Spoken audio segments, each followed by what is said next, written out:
Selanjutnya, kita akan menyaksikan atau mendengarkan paparan dari Pak Erwin, guru dari SDN 5 Rabangulu Utara. Kepada Bapak Erwin, kami persilakan. Terima kasih kepada Pak Yudi sebagai kiper. Mohon izin, suara saya agak serak karena mungkin semalaman banyak bergadang mendesain start. Jadi jika ada serak-serak, saya mohon maaf. Terima kasih. Assalamualaikum warahmatullahi wabarakatuh. Minum supasena ya bos. Ya, Bapak Ibu yang saya hormati dan banggakan, saya mengucapkan terima kasih karena kepada Bapak Fasilitator yang telah menunjuk saya untuk menyampaikan materi tentang pembelajaran berdiferensiasi. Bapak Ibu yang saya hormati, mungkin sekarang lagi booming tentang pembelajaran berdiferensiasi. Pertanyaan kita, pembelajaran berdiferensiasi itu seperti apa? Bagaimana mengimplementasikannya dalam kelas dan apa dampaknya bagi peserta didik kita ke depan?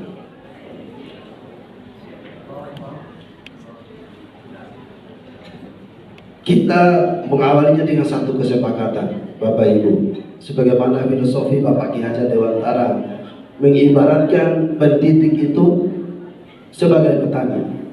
Kalau kita ambil istilah petani dalam istilah sistem tumpang sari, di sana ada banyak tanaman yang harus ditumbuhkan dalam waktu yang bersamaan. Itu pun yang dilakukan oleh guru dalam kelasnya. Harus merawat, menumbuhkan anak-anak dalam kelasnya dalam waktu yang bersamaan dengan karakter yang berbeda. Pertanyaan lagi, bagaimana supaya karakter anak-anak yang berbeda, baik kognitifnya, gaya belajar dan minatnya itu bisa kita akomodir dalam waktu yang bersamaan, dalam materi yang bersamaan di dalam kelasnya. Bapak dan Ibu, di kelas kita, di siswa-siswa kita dalam satu kelas itu, di sini saya petakan, kalau dari pengetahuan awal siswa saja itu sudah dipetakan menjadi 4 bagian. Ada siswa kita tuh yang sudah mahir, itu dia memiliki pengetahuan semua dari materi yang dipelajari. Ada yang sudah cakap, yang standar dan perlu intervensi khusus. Yang perlu intervensi khusus ini siswa hanya memiliki pengetahuan dasar yang sedikit. Itu yang akan menjadi yang diberatkan kepada kita nantinya. Yang kedua, ada gaya belajar siswa minimal 3. Memang ada 3, yaitu ada visual, auditori, dan kinestetik. Bapak Ibu, sebentar, jika melihat siswanya susah diatur, dia bergerak-gerak dalam kelas, itu saya pastikan siswanya itu kinestetik. Kalau ada siswa Bapak Ibu yang penurut duduknya diam dalam kelas, itu saya pastikan siswanya auditori, dia suka mendengarkan. Ada juga anak-anak cepat bosan, dia mungkin butuh penglihatan, butuh video, butuh pengamatan dan sebagainya. Tantangan kita sekarang untuk mengakomodir semua ini melalui pembelajaran berdiferensiasi.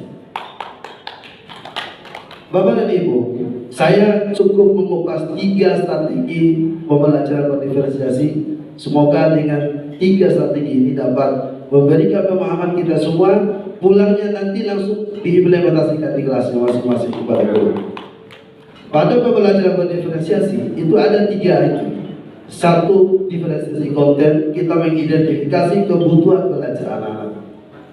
Yang kedua ada proses, dan ketiga ada produk. Mengawalinya tentu kita melakukan identifikasi pengetahuan awal belajar siswa dan gaya belajar serta minat belajar siswa. Bagaimana caranya? Untuk gaya belajar di internet sekarang sudah beredar bagaimana kuis-kuis atau tes-tes untuk mengidentifikasi bagaimana belajar siswa. Nanti kalau Bapak Ibu ingin bisa ambil di saya juga sudah ada. Tinggal di print out, diteskan kepada siswanya berapa persen siswanya yang visual, kinestetik, dan auditori tersebut. Yang berikut untuk pengetahuan awal, karena kebetulan alhamdulillah kepala sekolah saya SDN 5 sebagai pergi lolos sebagai kepala sekolah penggerak. Dan saat itu membantu sekali saya dalam mengimplementasikan pembelajaran berdiferensiasi, dalam mengetahui bagaimana pengetahuan awal siswa. Di sana kami menggunakan platform Merdeka Mengajar. Sudah disiapkan asesmen diagnostiknya. Setelah saya melakukan asesmen diagnostik, siswanya ternyata terpetakan baik literasi maupun numerasinya. Ada ketika paling kuatnya ada. Itu cara kita melakukan identifikasi kebutuhan belajar, dan untuk minat tentu dengan wawancara atau pengamatan dan sebagainya. Kemudian setelah teridentifikasi, kita melakukan pemetaan kebutuhan belajar. Maksudnya anak-anak itu dicatat, dipetakan. Yang kinestetik sekian persen, yang visual, yang estetik, yang minta, yang cerdas. Nanti kita buatkan kelompok-kelompok belajar ya Bapak Ibu. Kelompok belajar ini divariasikan, disesuaikan dengan materi yang kita ajarkan pada saat waktu tertentu. Kalau memang materinya tentang imbas gaya, nanti disesuaikan. Ada nggak materi belajar yang bisa mengarahkan anak-anak untuk bergerak, untuk beraktivitas, untuk mendengar dan untuk melihat. Itu yang akan kita desain. Setelah mengelompokkan siswa, ini kembali terus. Setelah mengelompokkan siswa seperti ini, kita melakukan menyusun skenario pembelajaran yang mendukung proses yang akan kita lakukan. Di sinilah tugas kita untuk memasukkan langkah-langkah kegiatan yang akan diimplementasikan nanti di dalam kelas bersama dengan siswa-siswa kita. Saya dari sini kita lanjut kepada intinya. Nah, di sini pada saat proses belajar mengajar Bapak Ibu bisa dilihat bahwa ya di ini kalau bantu.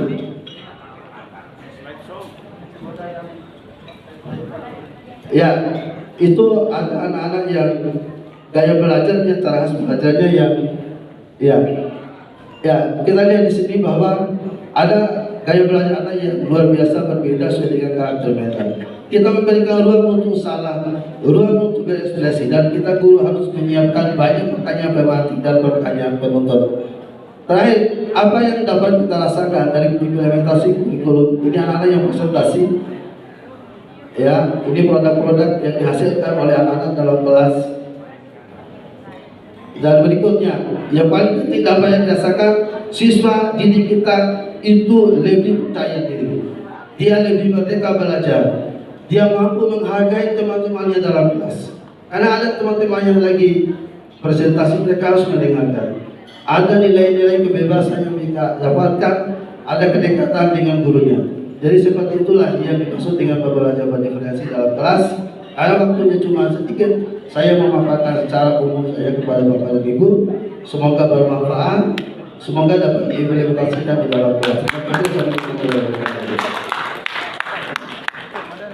Baik Bapak Ibu, pembelajaran berdiferensiasi dari Pak Erdin, guru hebat SD 5 Kota Bima. Bapak Ibu dari sisi kanan memberikan tanggapan, saran. Silakan Bapak Ibu. Barat. Oh, ada dari sisi kiri. Baik, terima kasih Pak Dr. Salahuddin. Baik, terima kasih. Bismillahirrahmanirrahim. Assalamualaikum warahmatullahi wabarakatuh. Terima kasih Pak Edi sudah memberikan warna baru terkait dengan apa yang jadi tugas guru dalam rangka memberikan pelayanan kepada anak-anak kita di kelas. Pembelajaran ini dengan menggunakan RPP dan diferensiasi tentu membutuhkan energi tambahan buat para guru. Kalau tadi sudah disampaikan bagaimana layanannya, yang paling penting diingat oleh kita bagaimana seorang guru mengawali dengan pemetaan karakter anak-anak kita supaya kita bisa memastikan layanan seperti apa dalam kontennya, dalam proses maupun produk atau hasil yang ingin dicapai oleh anak kita.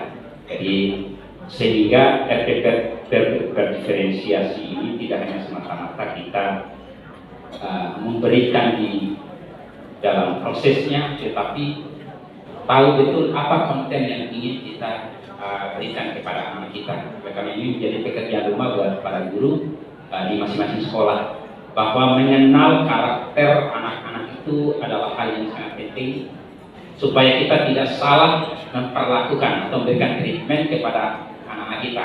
Karena tadi sudah dikatakan yang diam, yang terlalu super aktif, itu kan memberikan pelayanan yang berbeda-beda oleh para gurunya. Karena itu sekali lagi saya ucapkan terima kasih kepada CGP yang telah memberikan warna baru terhadap layanan pembelajaran kepada anak-anak kita. Itu saja.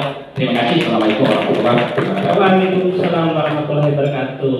Terima kasih Pak Dr. Salahuddin. Satu tanggapan saja Pak. Diharapkan bukan cuma proses Pak ya, tapi bagaimana kebutuhan belajar siswa. Jadi setelah kita melakukan identifikasi di awal, kita melakukan pemetaan yang akan disesuaikan dengan materi pelajaran pada saat itu, pada hari itu. Jadi kita dapat menentukan proses di FPP-nya itu, nanti kontennya itu seperti apa, siapa belajar siswa yang harus disimpan oleh guru itu seperti apa. Itu yang akan kita lakukan. Cuma memang dalam mengimplementasikan pembelajaran berdiferensiasi perlu pemetaan di awal. Dan sekarang karena kebetulan sekarang kemarin saya diundang oleh PTK untuk meresumkan platform mereka mengajar.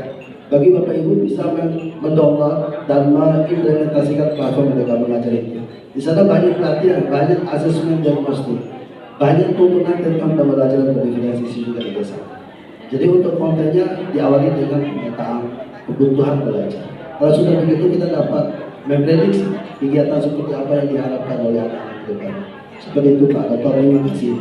baik, terima kasih Pak Erwin. Sebenarnya klop ya, jadi memang harus mengenal karakter anak seperti yang diusul oleh Pak Dokter dan Pak Erwin juga memang harus di awal untuk mengenal karakter anak.